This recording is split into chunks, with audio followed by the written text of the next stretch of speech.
Қаве, ажайып қоқылы, лезетлі бір ішімліктір. Разысыңыз ма? Қавенің чешетлігі ise пек бұйықтыр.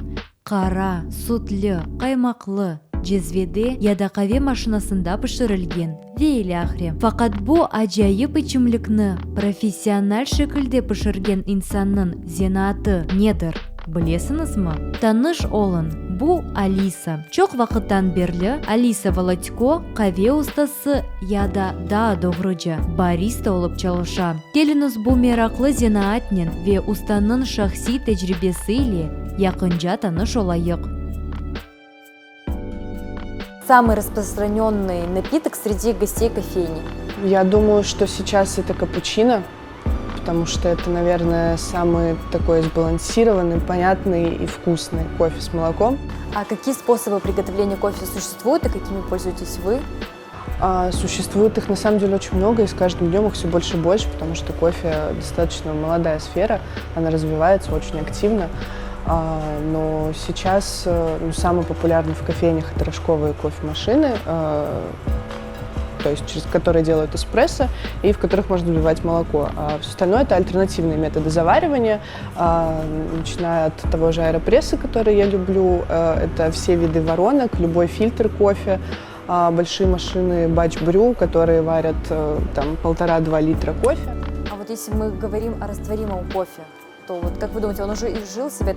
В кофейнях однозначно не пользуются, но в принципе дома, конечно, пользуются, люди хотят, чтобы было проще, но я рекомендую на замену растворимому кофе купить дрипы, попробовать, понять, что это такое, и, скорее всего, вам понравится. Вот по вашему мнению, как вы считаете, какую кофемашину лучше всего приобрести домой? Автоматическую или рожковую? Смотря для каких целей. Если это кофейня, то, конечно, рожковая однозначно.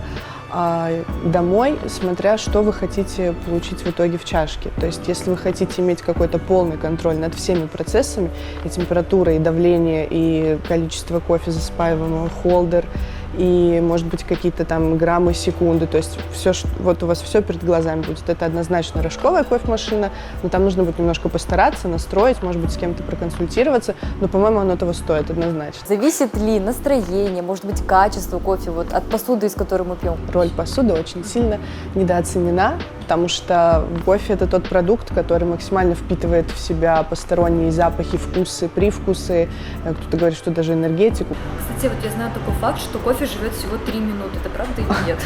Молотый кофе очень быстро теряет свои вкусовые ароматические свойства, поэтому, когда пишут свежемолот, он действительно должен быть свежемолот. И весь кофе, наверное, должен быть определенная температура, да? Каждый вид какой-то Да, конечно, особенно молочный кофе. Очень часто слышу от гостей, что мы хотим горячее, а вы приносите нам. Но, то есть определенные стандарты, что кофе, капучино готовится 60-65 градусов температура, и он не горячий.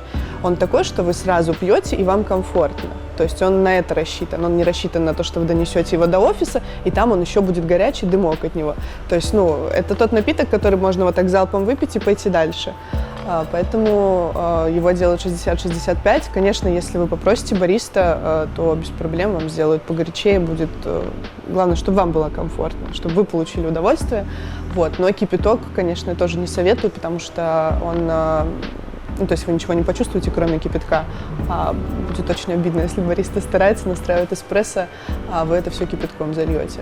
Но в принципе, опять же, главное, чтобы гостям было классно и вкусно. Это, в принципе, вся наша работа и задача. В заключение вы хотели бы что-то пожелать телезрителям, может быть, молодым людям, которые хотят стать баристой? На своем опыте что бы вы могли сказать? Мне кажется, что нужно обязательно попробовать очень много разных профессий и дел в жизни, чтобы понять, к чему лежит душа. И никогда не относиться к какой-то профессии с каким-то таким неуважением или как подработка.